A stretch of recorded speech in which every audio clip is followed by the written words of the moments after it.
Esse é o RC Cast Direito Administrativo para Todos. Meu nome é Raquel Carvalho, professora de Direito Administrativo, e hoje eu vou trabalhar um pouco da ideia da ação afirmativa mediante reserva de vagas em razão da questão racial. Já foram publicados alguns artigos sobre ações afirmativas no www.raquelcarvalho.com.br.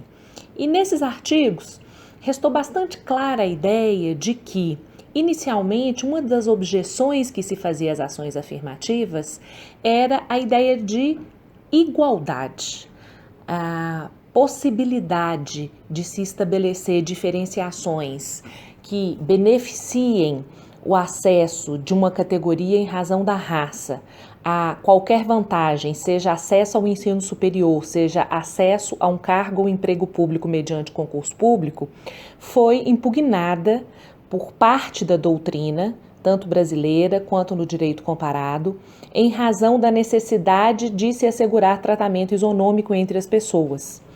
Essa objeção inicial, ela foi superada tanto na ciência quanto no Brasil pelos tribunais através de uma compreensão da igualdade não abstrata, absoluta e a priorística, que exige que todos sejam tratados do mesmo modo, independentemente da realidade em que se inserem.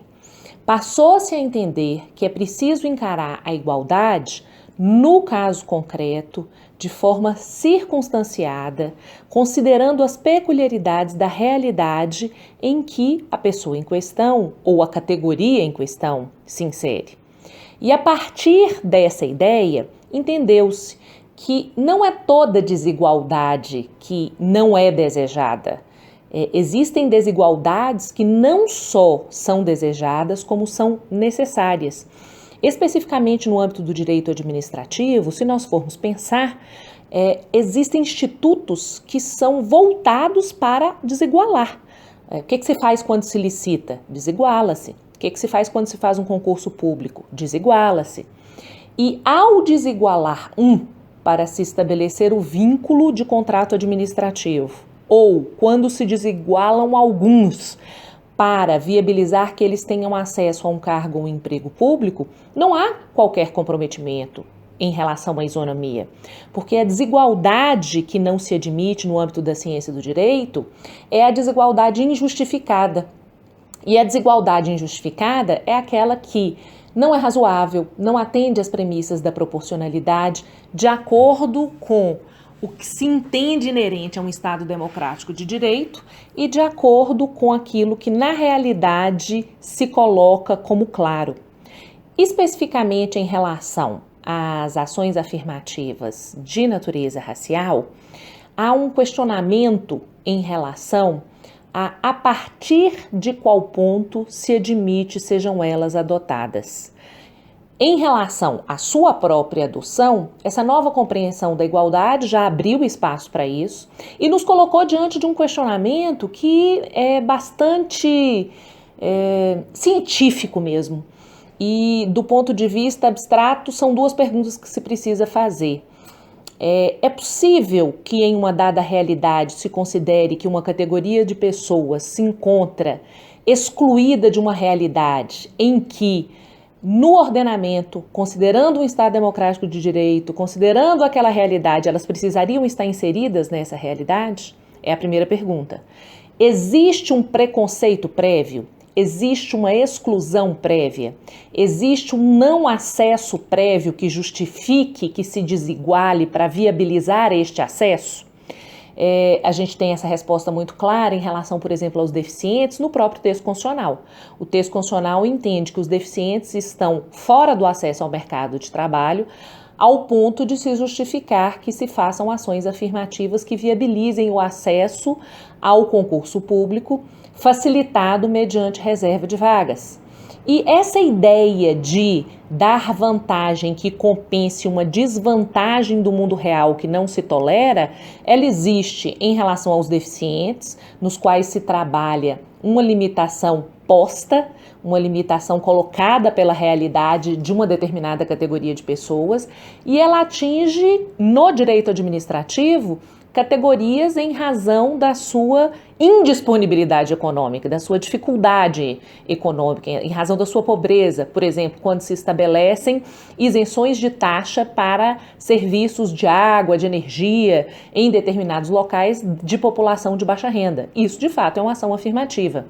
Em relação à questão racial, a primeira pergunta que é: existe previamente uma exclusão que justifique a desigualdade no momento do acesso ao ensino superior ou ao concurso público, que facilite, que viabilize o acesso e a inclusão dos negros que sofreram dificuldades de acesso à formação, ao mercado de trabalho? Existe na realidade social esse fato?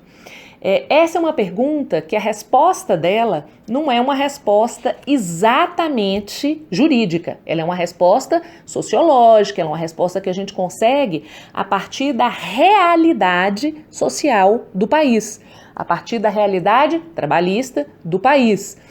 A presença da população negra, ela é mais difícil, ela é reduzida nas formações de ensino superior e no acesso aos cargos e empregos públicos?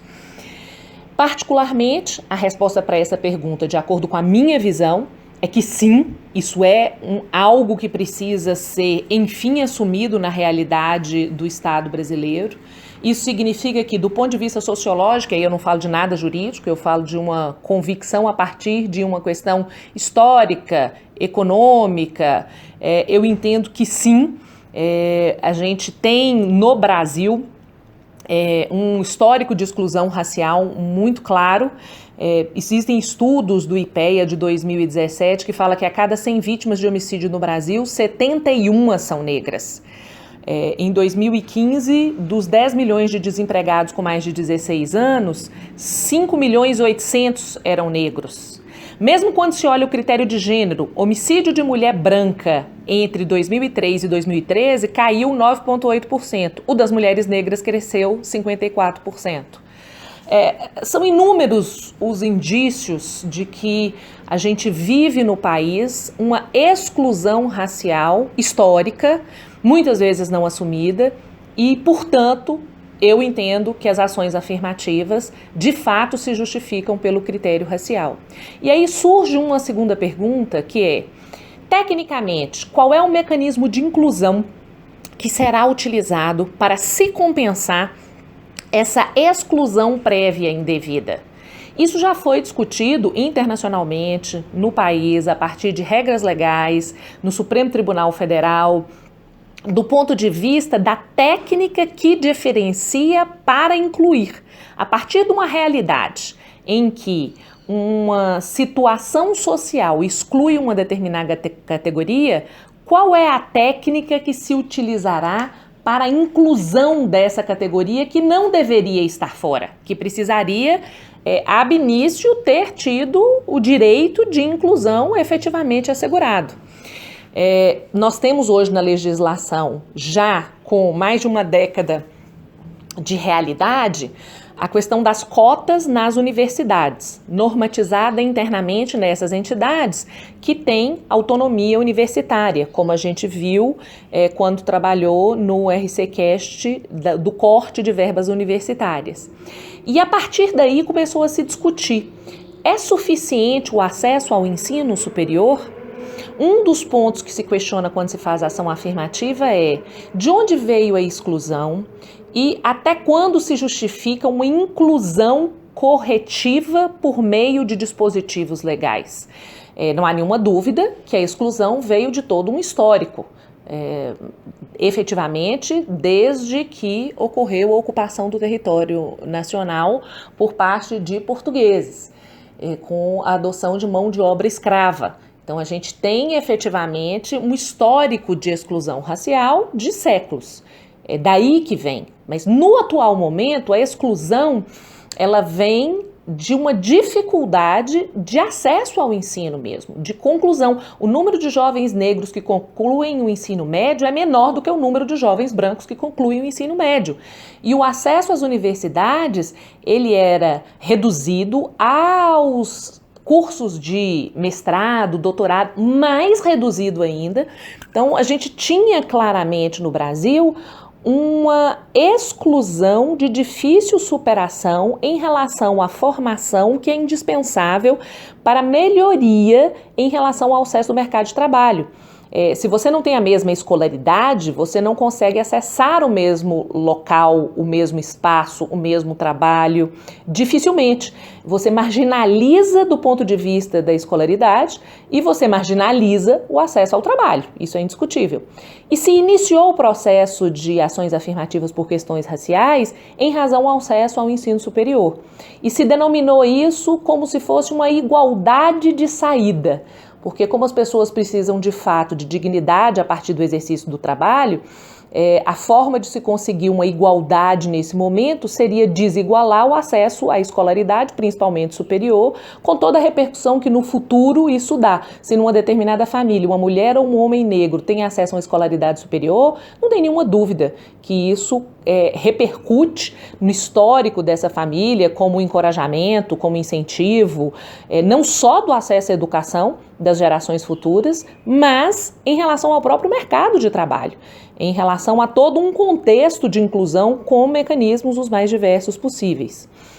Depois de adotada a política de ação afirmativa mediante reserva de vagas nas universidades, a obviedade, ocorreram discussões no Supremo Tribunal Federal sobre a constitucionalidade desse tipo de regra legal inclusiva, tendo o Supremo definido a constitucionalidade, ou seja, a conformidade com a ideia de igualdade nos termos em que prevista na Constituição, quando se busca compensar de fato uma realidade de racismo que hoje a gente vive.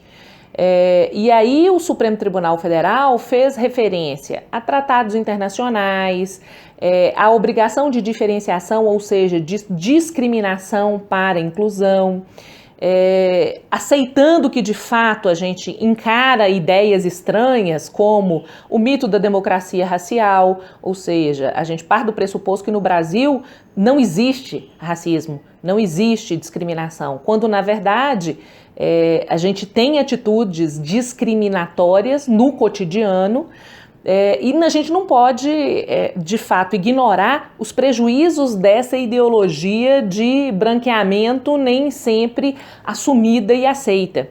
E tem algo que é muito curioso, que partiu-se da ideia de que a igualdade na saída da formação pela escolaridade era indispensável, alcançou-se o reconhecimento disso por parte do Poder Judiciário e, num momento subsequente, passou a se indagar: mas é suficiente isso? De acordo com a realidade que a gente ainda vive no Brasil, essa reserva compulsória de um número de vagas no acesso ao ensino será suficiente para que a gente consiga, de fato, superar toda a dificuldade que a raça negra encontra na realidade brasileira? E se entendeu que era preciso uma legislação que compensasse a situação desfavorável dos negros muito além do acesso ao ensino superior. E se estabeleceu no âmbito federal para os concursos federais, foi a lei de 2014, lei 12.990, um percentual reservado de 20% das vagas em relação a cargos e empregos públicos para promover a inclusão racial. Em relação a esse dispositivo, alguns doutrinadores entenderam que essa seria uma igualdade na chegada, ou seja, a gente não estaria só fazendo uma desigualação para dar a mesma oportunidade na saída, mas estar-se-ia fazendo uma igualdade na chegada, e essa reserva compulsória ela seria contrária à constitucionalidade sob o ponto de vista da isonomia no texto constitucional. Não foi, de fato, a posição que prevaleceu. O Supremo Tribunal Federal entendeu que a ação afirmativa racial em concurso público era constitucional. Na ação direta de constitucionalidade 41, o Supremo estabeleceu que não há qualquer violação aos princípios do concurso público e ainda encarou algo que eu considero essencial, que é a ideia de que a ação afirmativa, ela não exclui a necessidade do candidato beneficiado atingir um mínimo de conhecimento e habilidade no concurso público e, portanto, não há violação ao princípio do concurso público. O candidato, para ele se beneficiar da reserva compulsória de vaga, ele tem que atender uma nota necessária mínima de aprovação. Não é que se vai admitir acesso ao cargo ou ao emprego público de alguém que não tenha o conhecimento necessário para o exercício daquele cargo.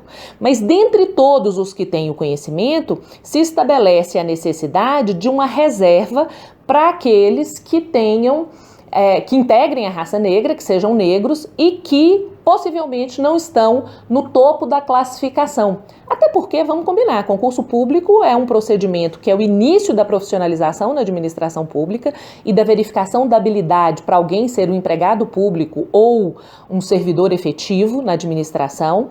Mas o concurso público é um procedimento que muitas vezes ele seleciona quem tem mais capacidade de memorização, quem tem mais capacidade de absorver efetivamente dados.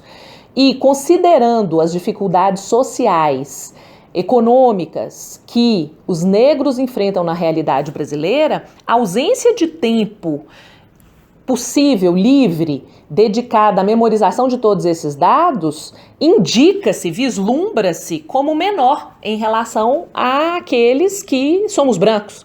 E, consequentemente, tendo todos nós, brancos e negros, conhecimento necessário para o exercício do cargo, beneficiar quem enfrenta dificuldades sociais não caracteriza nenhuma ofensa. Porque foi atendida a eficiência, atingida a nota necessária para aprovação, trata-se apenas de facilitar o acesso ao cargo em virtude de objetivos outros, uma vez que o objetivo não é exclusivo, vamos formar a administração pública com aqueles que têm mais habilidade de aprovação no concurso. Não é só a isso que se serve o concurso.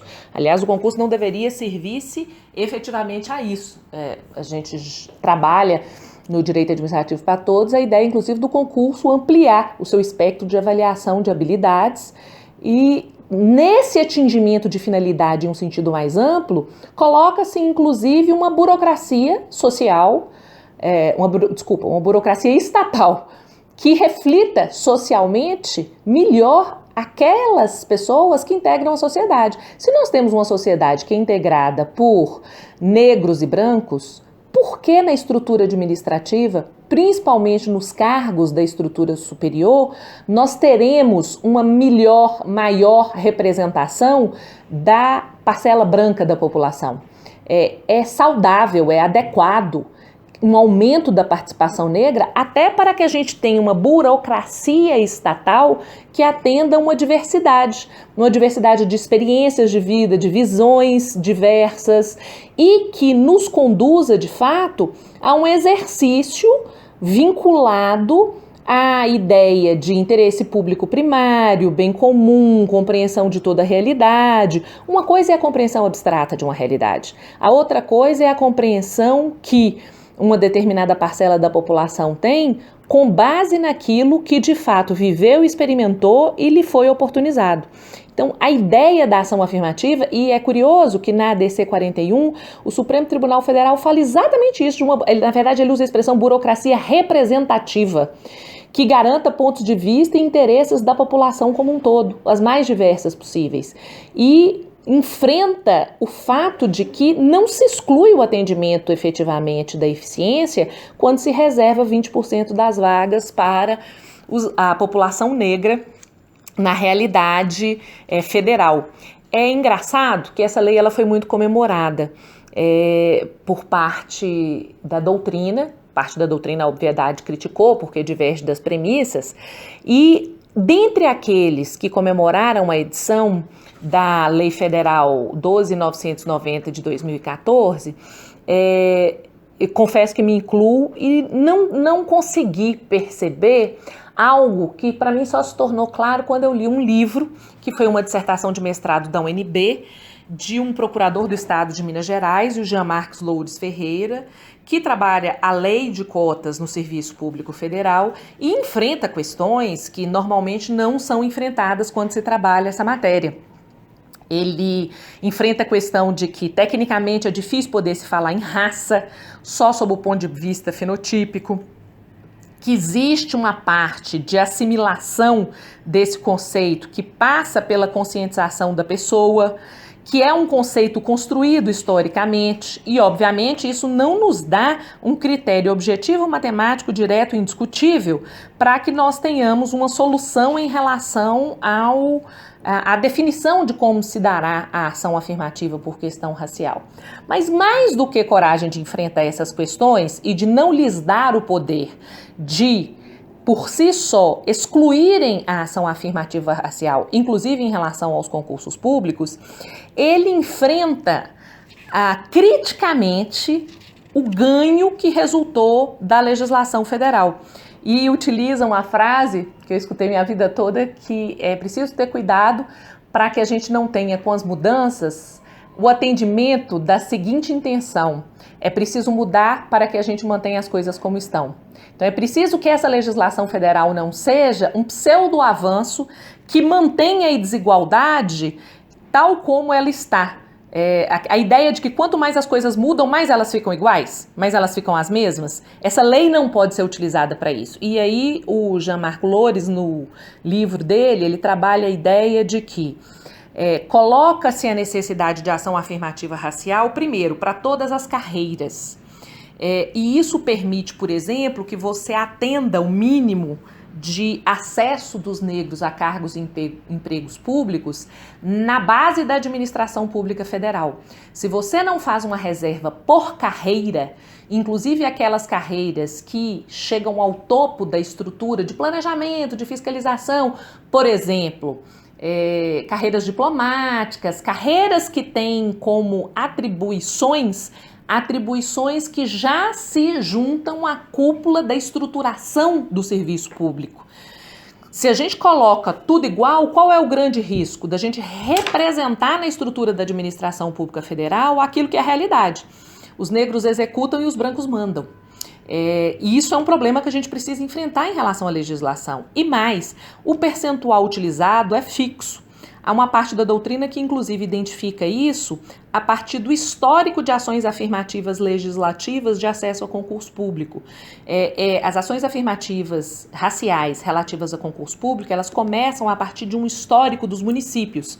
Então, foram 6 municípios, sudeste, principalmente sul do país, em que a representação da população negra corresponde mais ou menos a 20%. Se a gente for pensar, o sul do país ele foi colonizado por uma parte da Europa e a população negra no sul do país ela é inferior do que a população negra em outras áreas do Brasil. E aí faz sentido, se eu tenho 20% de negros no município, eu faço uma reserva de 20% de vagas. E o que se tem de impressão é que se copiou esse percentual fixo de 20%, sem prestar atenção que metade da população brasileira, ou um pouquinho mais, é negra. E se eu estou falando de concurso público federal, eu tenho que tomar por base a representatividade negra em todo o território nacional. A verdade é que politicamente, quando se discutiu a lei, se colocou claramente que se o percentual fosse de 50% de reserva, não passaria no Congresso Nacional a legislação e se adotou o percentual fixo de 20%, mas é algo a se questionar. E além disso, o Jean-Marc discute algo que, confesso, não tinha ainda visto uma discussão clara, que nós vamos limitar esse 20% mínimo aos cargos efetivos? E aí normalmente as pessoas respondem, lógico, os cargos comissionados, eles são de direção, assessoramento e chefia e, portanto, do vínculo de confiança. E são de livre nomeação e livre exoneração. E aí respondo eu. Não existem cargos comissionados que se submetem a requisitos outros que não a livre nomeação e exoneração? Desde idade até legislação impondo sabatina de quem quer ter acesso, a leis como das agências reguladoras que falam que é preciso que você tenha notório conhecimento da área. Se é possível, para garantir eficiência, que eu coloque em lei infraconstitucional que quem exerce um cargo comissionado numa agência reguladora tem que ter notório conhecimento da área, por que não é possível por um outro objetivo, como uma democracia no estabelecimento de uma burocracia diversa, uma burocracia de fato representativa, eu coloque como requisito que 20% dos cargos comissionados sejam de fato reservados para os negros? E aí, de uma forma bastante radical, eu coloco: será que uma autoridade nomeante não conhece, em relação a todos os cargos em que ela tem poder para nomear, será que ela não consegue, em matéria de confiabilidade, selecionar 2 ou 3 negros, negras que possam exercer aquela população? Percebem que por trás disso tem uma ideia de que o negro não é confiável, o negro é para executar, o negro não é para dirigir, para assessorar na cúpula, para chefiar. Negro faz, negro não pensa. É quase cruel falar essas frases, mas existem coisas que acredito, necessariamente precisam ser ditas para que a gente discuta o que está por trás daquilo que muitas vezes, de forma ingênua, a gente comemora como sendo uma superação definitiva.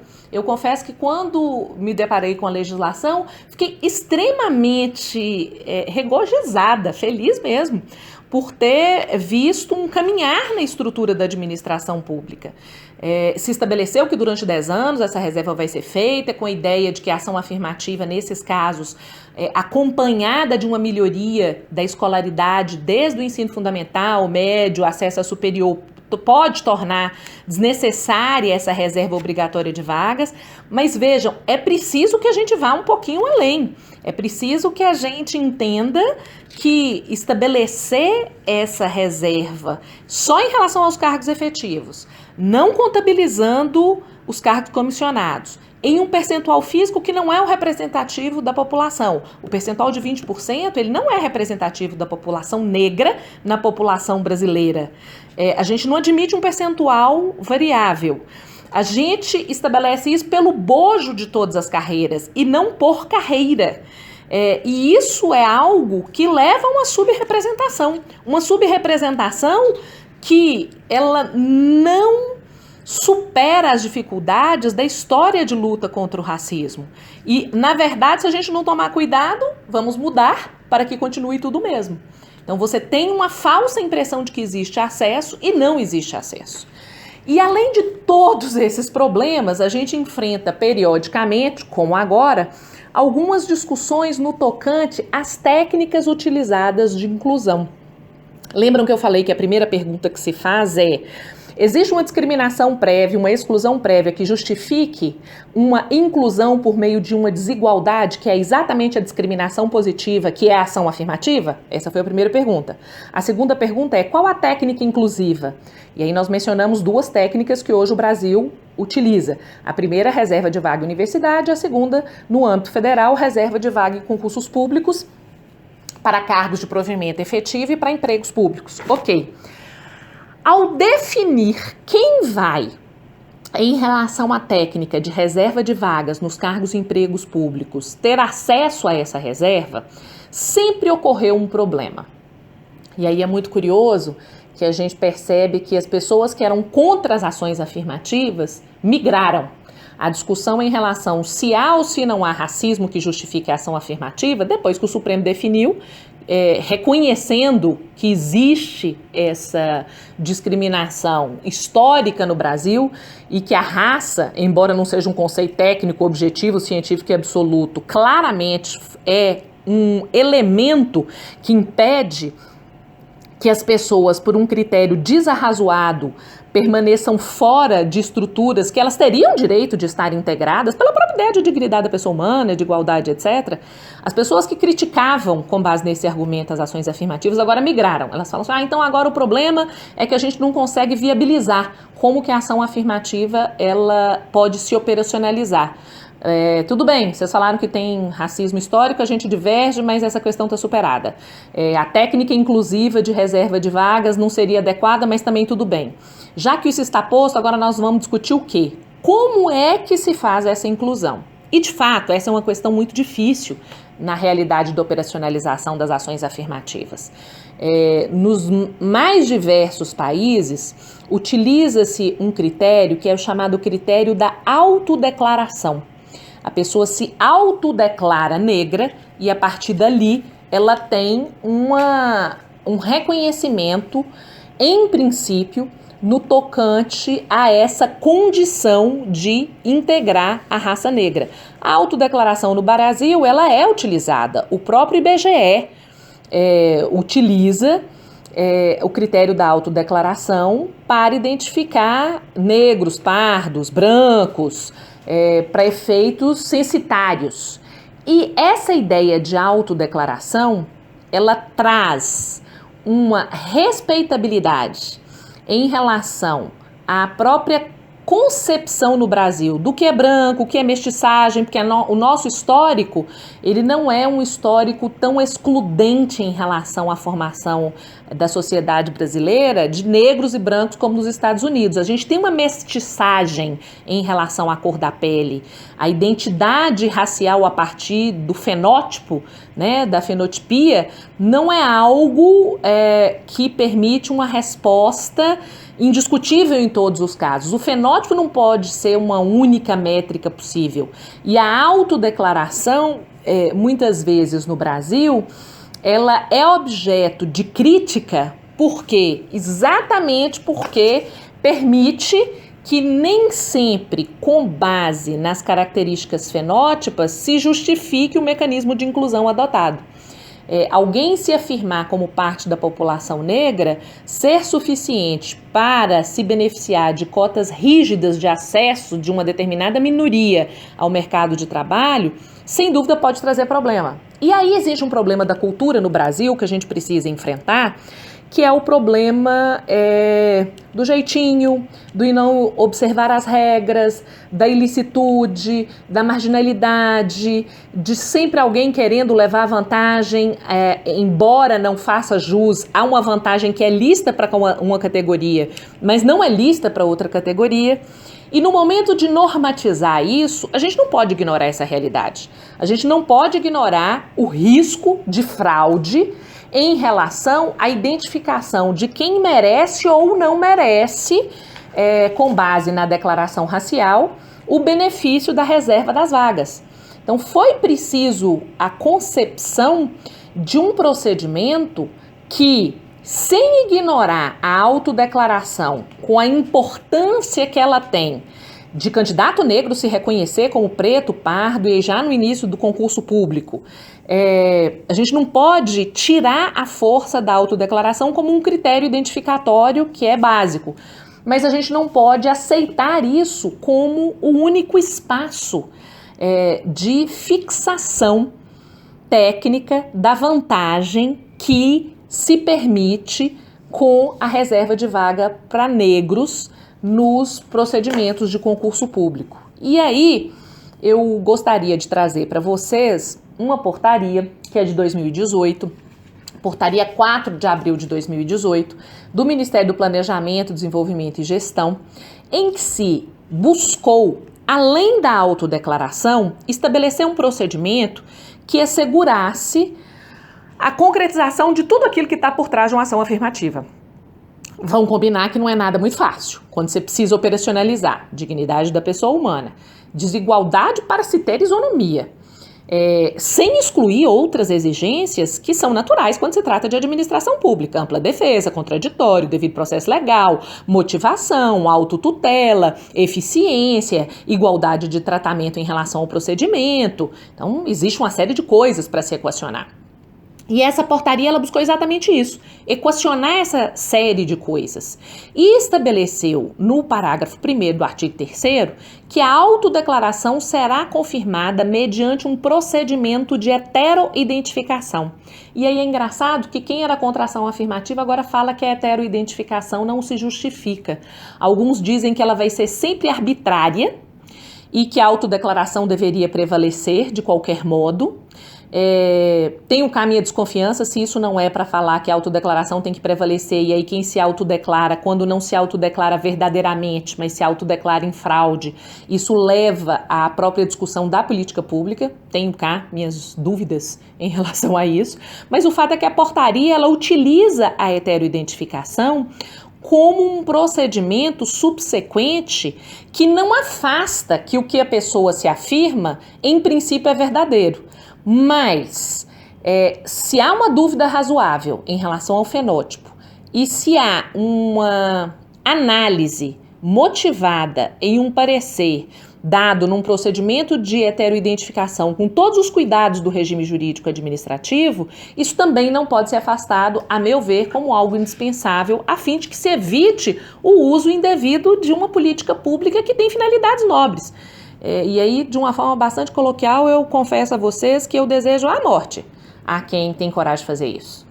A quem tem coragem de ignorar séculos de exclusão racial como justificadores de uma política pública que só recentemente nós conseguimos adotar, e particularmente eu acho que essa é uma fratura da sociedade brasileira que, se a gente não superar, a gente não vai sair do lugar no Brasil em matéria de convergência de uma coletividade no mesmo sentido, a gente vai continuar rachado.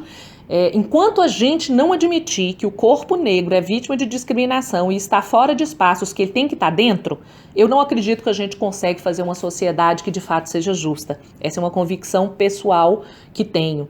E acredito que utilizar procedimentos que possam com segurança viabilizar a concreção de um instituto como ação afirmativa que busca superar preconceitos, que busca assegurar que a miscigenação não seja uma teoria de branquitude falsa, né? Nem o mito da democracia racial também tão falso, e que a gente consiga de fato colocar acesso ao mínimo, como universidade, como estágios, como concurso público.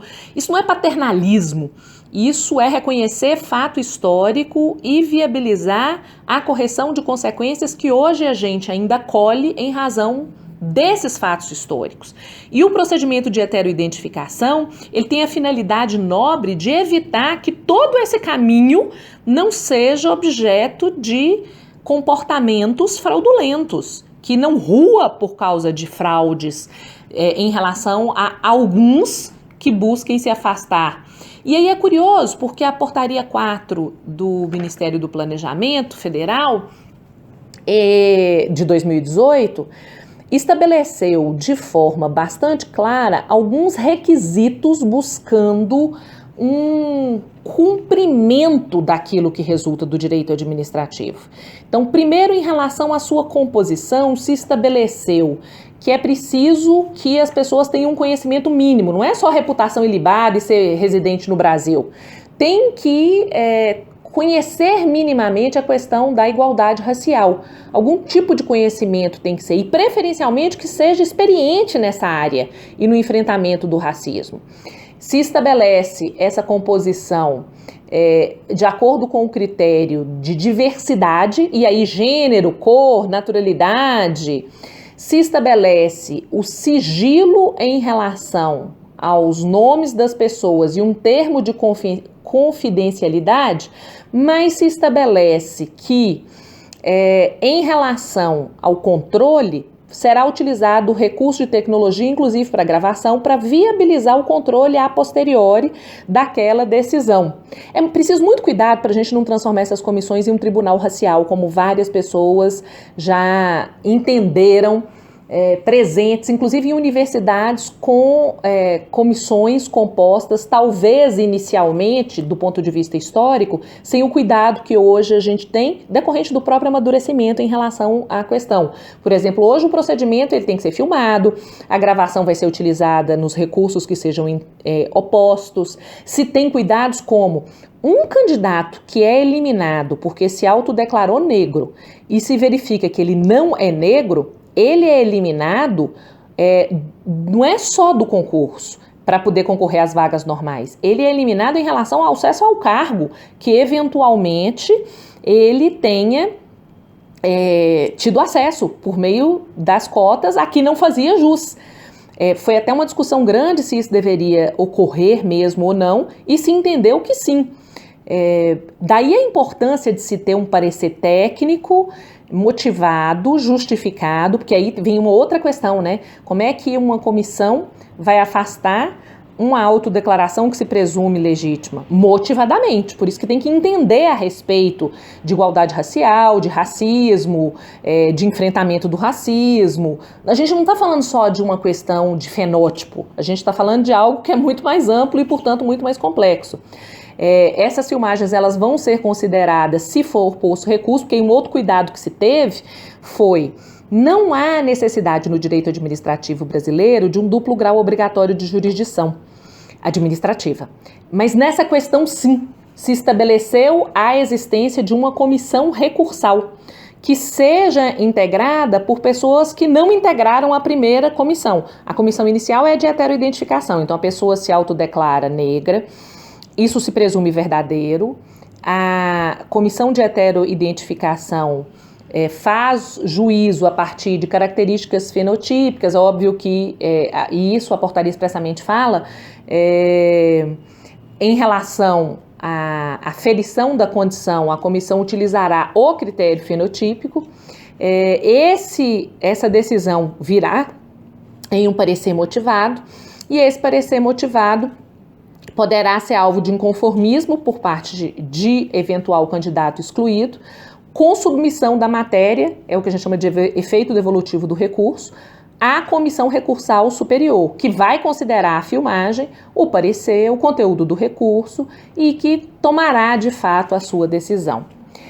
Uma das coisas que eu gostaria que a gente entenda não há como se ter um critério técnico absoluto nessa matéria. E o fato de, em determinados casos, a gente viver uma zona cinzenta, e isso é inevitável, não significa que não se deva utilizar a ação afirmativa por isso. Significa que a gente tem que enfrentar essa dificuldade, trabalhar na zona cinzenta e tentar o mais objetivamente que for possível, que não é muito em circunstâncias marginais, definir quais são as realidades em que cabe ou não cabe o reconhecimento dessa vantagem em favor daquele que se entende beneficiado pela ação afirmativa. Na ADC 41, o Supremo Tribunal Federal falou que é legítima, além da autodeclaração, critérios subsidiários de heteroidentificação. Exigência de autodeclaração presencial perante a comissão do concurso, respeitada a dignidade da pessoa humana, respeitadas exigências como contraditório e ampla defesa. Os parâmetros a serem observados precisam, de fato, estar conformes com a proporcionalidade, com a verdade material e com aspectos formais, como, por exemplo, o fracionamento que tenha sido estabelecido no concurso público para aquela determinada vantagem. Há quem diga que o Estado, com isso, ele deixa de ter uma postura neutra. Na verdade, o Estado nunca teve uma postura neutra e nunca poderá ter. A ideia de neutralidade estatal, ela é absolutamente falsa. Um Estado que ignora um racismo, que é uma fratura na sociedade, ele não está sendo neutro, ele está sendo parcial, e a meu ver, a favor do racismo. Quando ele adota uma postura contrária, ele não está sendo neutro, ele está adotando uma postura de inclusão com base numa natureza multifacetária clara. Uma das coisas que a gente percebe é que os argumentos iniciais contra ações afirmativas em acesso à educação ruíram com os resultados obtidos com as cotas nas universidades. Acredito eu que, em relação aos concursos públicos, é provável que, à medida que formos corrigindo a legislação para se permitir acesso dos negros a todos os cargos e não os cargos da base da estrutura administrativa, teremos os mesmos resultados na realidade administrativa brasileira. Tem um aspecto que é muito simbólico e que promove mudanças muito além dos números representativos da política de reconhecimento e que eu acho que talvez seja um dos principais ganhos que a gente vai obter nessa realidade. Do ponto de vista da sociedade, vencidas as questões, a meu ver, formais, como mérito, não há competência, a gente entra numa nova etapa em que teremos uma base formal disponível para disputar o mercado de trabalho, tendo cumprido a sua formação com um acesso que até então não era comum. E com isso, a própria discussão em relação às dificuldades técnicas de operacionalização no tocante a qual é o percentual, a técnica mesmo a ser adotada no tocante à identificação, a história da autodeclaração e da heteroidentificação com recurso por uma comissão recursal, eu acredito que o furor em relação a esses aspectos vai de fato reduzindo. Como é fácil perceber, eu tenho uma posição claramente favorável às ações afirmativas e nem mesmo as dificuldades científicas me levam a discutir que essa é uma política necessária, viável e que nós estamos assumindo em um momento que eu identifico como antes tarde do que nunca. Existem pessoas com posições contrárias e aí, com esse sendo um espaço de ciência do direito, eu faço questão de identificar. Tem um livro da Roberta Kaufmann em que ela trabalha as ações afirmativas com resposta negativa em relação à sua constitucionalidade. Nós temos artigos publicados em relação, por exemplo, a concurso público, reserva de vaga para negros em concurso público. O presidente do IBDA, que eu respeito profundamente, o professor Fabrício Mota, tem uma posição contrária. Aliás, professor Fabrício, adoraria discutir essa matéria com o senhor. Tem um artigo do Edilson Vitorelli, que foi publicado na Revista de Direito Administrativo Contemporâneo, em setembro, outubro de 2015, em que ele enumera, em relação à própria Lei 12.990, diversas inconstitucionalidades e divergências.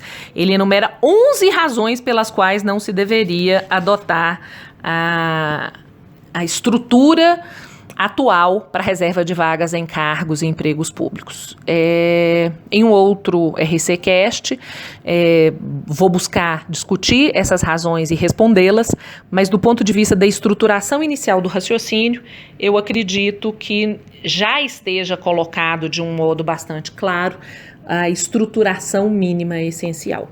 É um prazer enorme estar com vocês aqui, agradeço muito a presença. Espero que muitos de vocês ouçam esse RCcast e discutam essa matéria, que seja mesmo um ponto de partida. A ideia não é que quem escute concorde. A ideia é que quem discute pense efetivamente, busque aprimoramento, busque, retrocesso. Não é de fato o que eu desejo, mas se for o caso, é um espaço mesmo de reconhecimento científico de uma determinada matéria. E eu espero que a gente não tenha que enfrentar muitas reportagens no domingo à noite que nos tragam notícias de desvios e fraudes em relação à política pública, que eu considero que o Estado brasileiro, mesmo aqueles brasileiros que não reconheçam, que a gente precisa delas. Muito obrigada, um grande abraço e até a próxima oportunidade.